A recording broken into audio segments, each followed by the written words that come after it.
Eu conheço o Senhor. Glória a Deus. Glória a Deus. Não é lamento de um servo queixoso, mas sim o pranto de uma criança magoada que pergunta: onde está meu pai quando preciso dele? Quando orava por ajuda, Davi imaginava que o Senhor não o respondia. Afinal, era um Deus de compaixão que se preocupava com seu povo. Era também um Deus santo que praticava justiça. Além disso, Israel era a nação especial de Deus, segundo a sua própria aliança com o povo. E o Senhor estava entronizado entre os louvores de Israel. Somente Israel possuía a lei de Deus e podia adorá-lo de maneira aceitável. Em várias ocasiões do passado, Jesus havia cumprido suas promessas da aliança com Israel e lutado em suas batalhas. Então, por que havia se distanciado?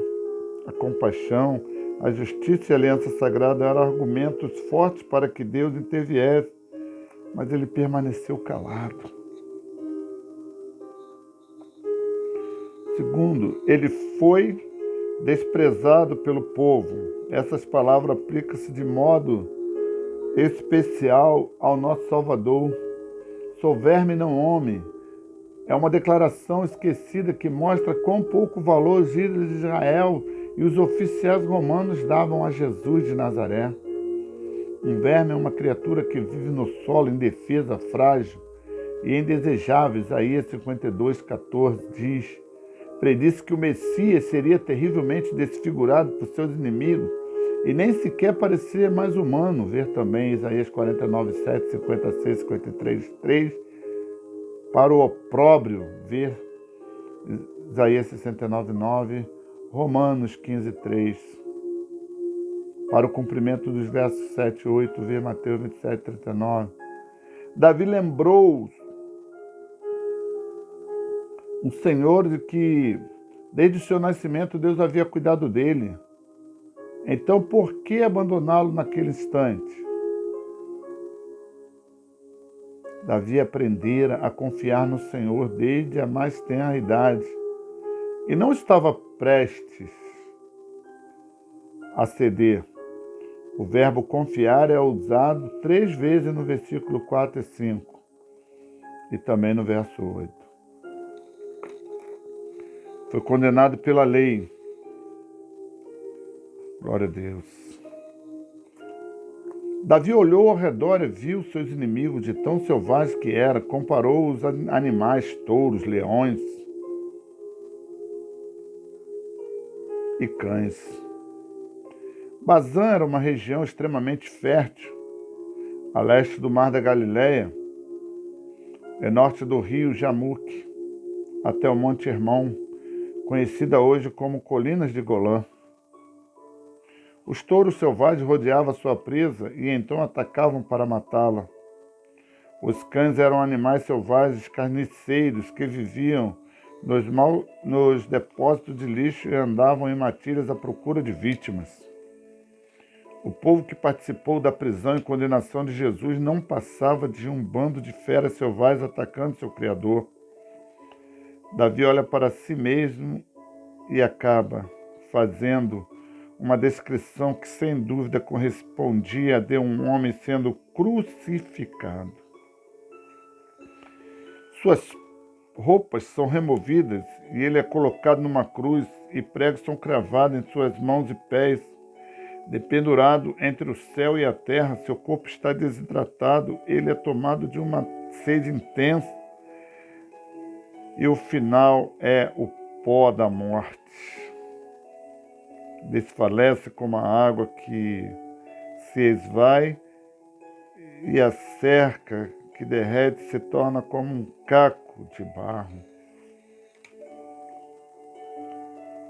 Para a aplicação dessa mensagem de Jesus, ver Mateus 27:35, Marcos 14:24, Lucas 23:34, João 19:23, 24 e 28.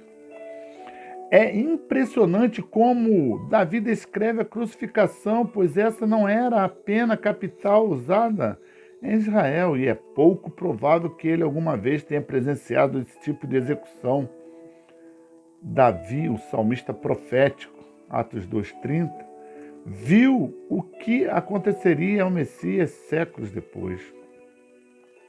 Por fim, Davi olhou para o alto, para o Senhor, e orou pedindo mais uma vez pelas forças de que precisava. Disse que Deus estava longe de ajudá-lo, de repente isso.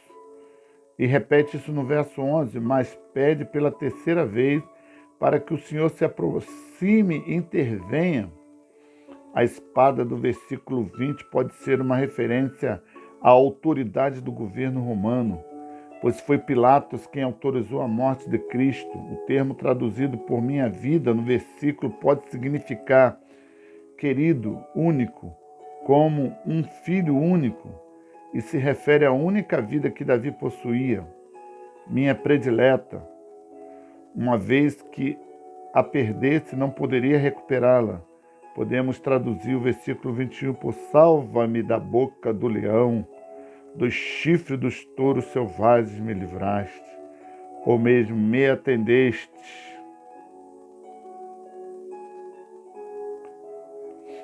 No versículo 2, Davi escreveu que Deus não lhe havia respondido, mas agora quase grita, sim, tu me responde. Definindo assim o ponto crítico do Salmo. Então, a primeira é a oração. Davi orou nesses três tópicos, né? Ele foi abandonado, se sentiu abandonado, desprezado e foi condenado, onde ele clama ao Senhor.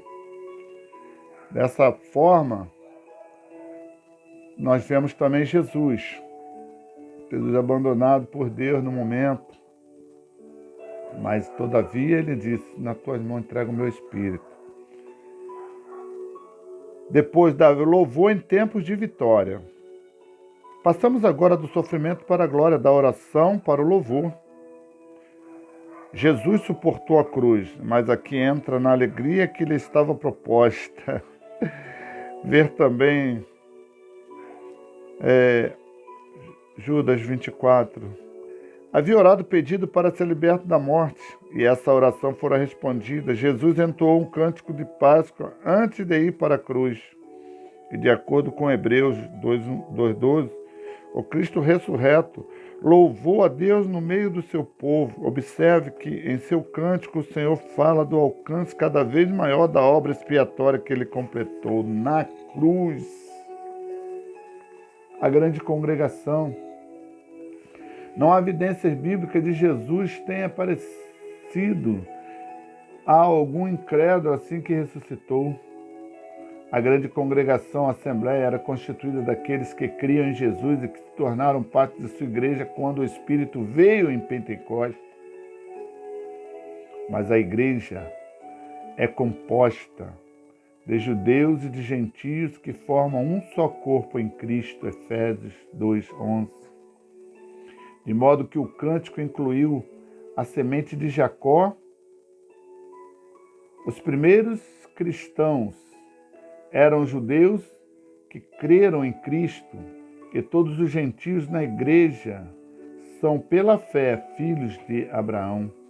Deus não desprezou seu filho, do qual se compraz. Antes aceitou a sua obra na cruz e provou que recebeu esse sacrifício ao ressuscitar Cristo dentre os mortos. Por final, o reino glorioso. Vemos aqui um banquete, uma imagem conhecida do povo de Israel que esperava o reino messiânico. Quando um adorador judeu levava uma oferta pacífica ao Senhor, tomava parte do sacrifício para si, a fim de usá-lo no banquete com sua família e com quaisquer amigos que desejasse convidar.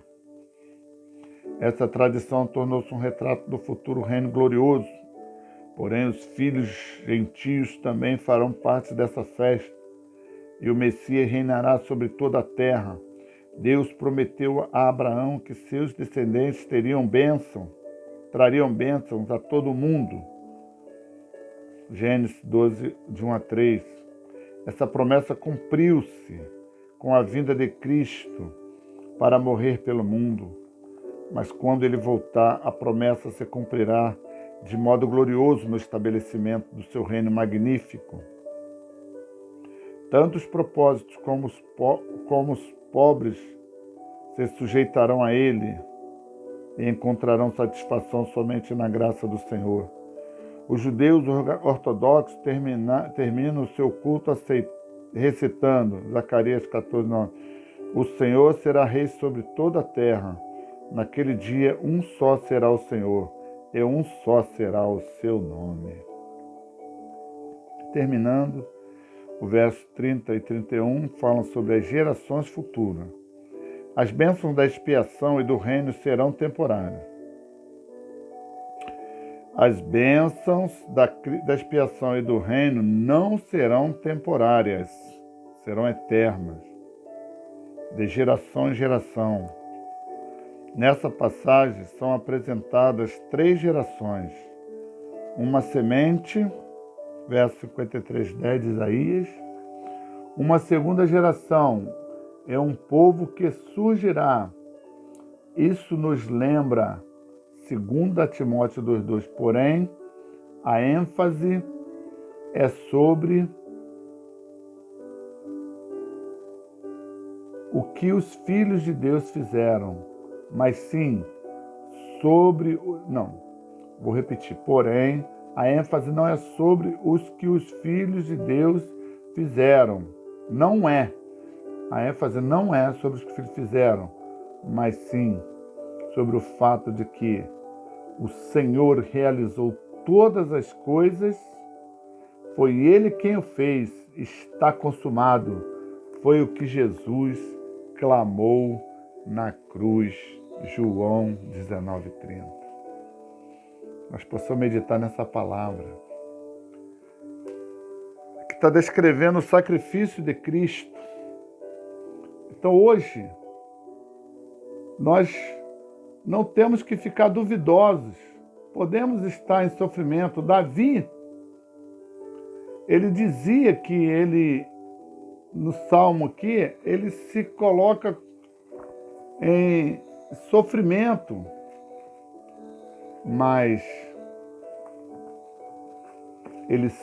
em todo momento ele reafirma que a sua confiança está no Senhor. Pense nisso, meu querido, amado irmão. Não deixa a incredulidade, não deixa o desânimo te abater, porque Ele vive. É o Senhor Jesus vive, não é? Como está lá no Salmo. Olha, todos os grandes da terra o adorarão, e todos os que descem ao pó se prostrarão perante ele, como também os que não podem reter a sua vida.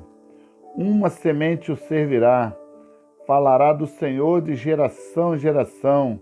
Chegarão e anunciarão a sua justiça ao povo que nascer, porquanto ele o fez. O Senhor concluiu. Saiba, Deus não faz obra pela metade. Que o Espírito Santo possa falar no teu coração. Você meditar nesse salmo. Que Deus não desamparou. Simplesmente Ele cumpriu a sua justiça. Diante desse mundo, Deus não está alheio aos que confiam nele. Simplesmente Ele vai fazer cumprir a sua justiça. Por isso, bendito e glorificado seja o nome do Senhor.